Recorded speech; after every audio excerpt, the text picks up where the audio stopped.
চিংড়ি মাছটা ভেজে নিয়েছি। তেলাকুচো শাক রান্না হবে।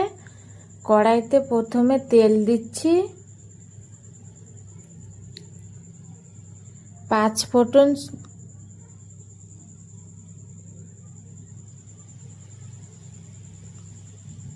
কাঁচা লঙ্কা, রসুন কুচি, পেঁয়াজ কুচি দিচ্ছি। ভেজে নিয়েছি। এবার তেলাকুচো শাক আর আলুটা কেটে রেখেছিলাম, এটা দিচ্ছি।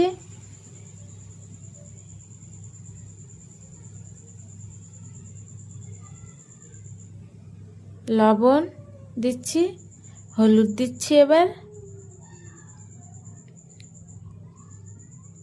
দিয়ে ভালো করে নাড়াচাড়া দিয়ে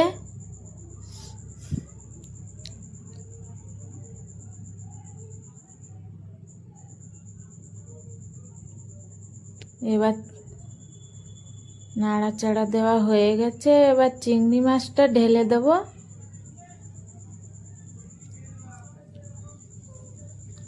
জিরের গুঁড়োটা দেব।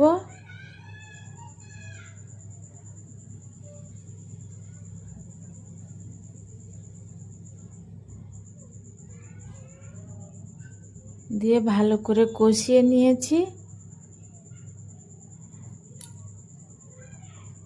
কষানো হয়ে গেছে। এবার জলটা দিচ্ছি।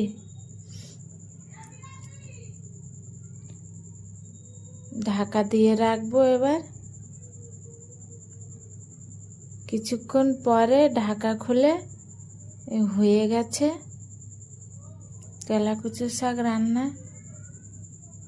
নাড়িয়ে চাড়িয়ে নামিয়ে নেব। আলু সেদ্ধ হয়ে গেছে। আলু সেদ্ধ হয়ে গেছে, নামিয়ে নেব। হয়ে গেছে তেলাকুচো শাক রান্না। নামিয়ে নিচ্ছে এবার।